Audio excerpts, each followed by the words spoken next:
নমস্কার বন্ধুরা, আমি পায়েল। আজকে আরেকটি নতুন ভিডিওতে আপনাদের সবাইকে স্বাগত। আজকের ভিডিওতে আমি বানিয়ে নিচ্ছি আমার ছেলের খুবই পছন্দের একটি কেকটি প্রায় দিন ও যখন বায়না করে তখন আমি বিকেলবেলা টিফিনে ওকে এটা বানিয়ে দিই, তাই আজকে আপনাদের সাথে ভিডিওটা শেয়ার করলাম। অবশ্যই ভিডিওটি দেখবেন বন্ধুরা, আর যদি ভিডিওটি ভালো লাগে অবশ্যই লাইক, কমেন্ট এবং শেয়ার করবেন। এখানে আমি দুটো ডিম নিয়েছি। ডিমের হলুদ যে কুসুমটা এটা আমি আলাদা করে নিয়েছি। ভালো করে আলাদা করে নেবেন। আমি একটা আলাদা করতে গিয়ে কুসুমটা গলে গেছে। 2 মিনিট এটাকে আমি হুইস্কের সাহায্যে বিট করে নিয়েছি। বিট করার পরে আমি চিনি গুঁড়ো করে রেখেছিলাম, চিনি পাউডার এটা দিয়েছি। একবারে চিনির পাউডারটা আমি দেব না, অল্প অল্প করে দিয়ে দেব। এখানে আমার প্রায় হাফ কাপের মতো চিনি লেগেছে। আমি একবারে দিচ্ছি না, বারবারে দিচ্ছি। দিয়ে ভালো করে 4 থেকে 5 মিনিট ভালো করে মিশিয়ে নেব। দেখুন আমার অনেকটাই মেশানো হয়ে গেছে। এখানে আমি একটা লেবু নিয়েছি। লেবুটা যে সবুজ অংশটা আমি এটা গ্রেট করে দিয়ে দিচ্ছি। সাদা অংশটা দেবেন না, সাদা অংশটা দিলে তেতো হয়ে যাবে, তাই সবুজ অংশটাই দিয়ে দেবেন। এখানে আপনার লেবুর খোসার একটা ভালো সেন্ট আসে। অবশ্যই চেষ্টা করবেন লেবুর খোসাটা দিয়ে দিতে। দিয়ে আমি আরও 2 মিনিট মিশিয়ে নেব। মিশিয়ে নেওয়ার পরে আমি শুকনো উপকরণগুলো দিয়ে দেব। এখানে আমি ডিমের কুসুমটাও অ্যাড করে দিলাম। ডিমের কুসুমটা দিয়ে আরও 2 মিনিট ভালো করে মিশিয়ে নেব। এখানে আমি একটা কাঁটা চামচ ব্যবহার করেছি। দেখুন ময়দাটা ভালো করে চেলে নেবেন। ভালো করে আমি চেলে নিচ্ছি।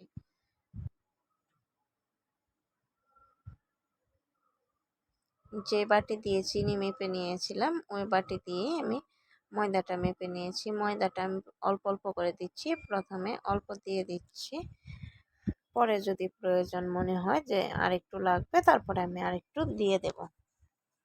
দিয়ে ভালো করে মিশিয়ে নিচ্ছি। আমার মোটামুটি মেশানো হয়ে গেছে। তেল দিয়ে দিচ্ছি হাফ কাপের মতো। আপনারা এখানে চাইলে বাটারটাও ব্যবহার করতে পারবেন, গলানো বাটারটা। যদি বাটার থাকে ব্যবহার করতে পারবেন। তেলটা আমি ভালো করে 2-3 মিনিট মিশিয়ে নিচ্ছি। দিয়ে দিচ্ছি আমি বেকিং পাউডার। এখানে আমি হাফ চামচের থেকে একটু বেশি বেকিং পাউডার নিয়েছি। দিচ্ছি 1 চিমটিরও বেশি সোডা, খাবার সোডা। দিয়ে আরও ভালো করে মিশিয়ে নেব কিছু সময় ধরে।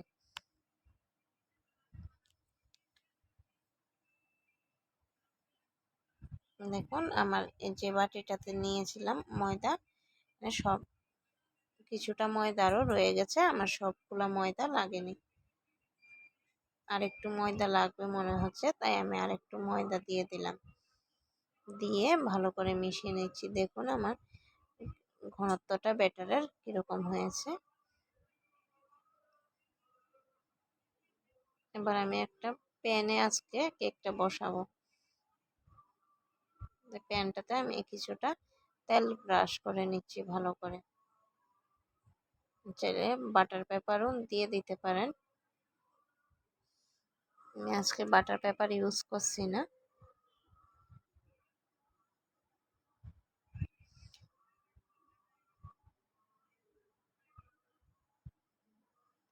কেকের ব্যাটারটা এটাতে ঢেলে দিচ্ছি।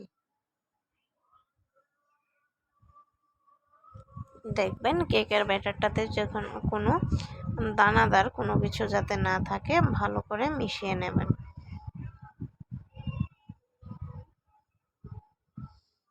ব্যাটারটা আমি ঢেলে কিছু ড্রাই ফ্রুট অ্যাড করে দেব।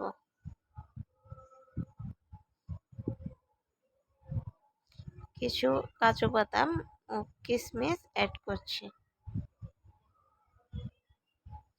আপনাদের কাছে অন্যান্য ড্রাই ফ্রুটস বা টুটি ফ্রুটি থাকলে ওগুলোও ইউজ করতে পারবেন।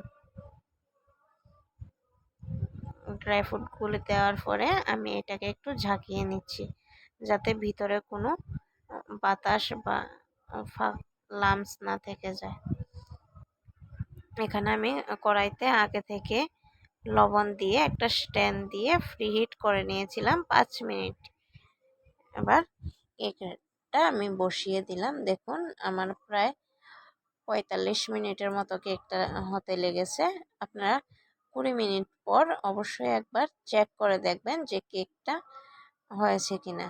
কেকটা দেখার জন্য আপনারা একটা টুথপিক নিয়ে দেখবেন, যদি ক্লিন আসে দেখবেন তাহলে অবশ্যই কেকটা হয়ে গেছে। তখন গ্যাসের চুলাটা অফ করে দেবেন। দেখুন আমার কেকটা কি সুন্দর হয়েছে, একদম নরম স্পঞ্জি কেক। আপনারা চাইলে চায়ের সাথে এটা সার্ভ করতে পারবেন। দেখুন কতটা সুন্দর দেখতে হয়েছে।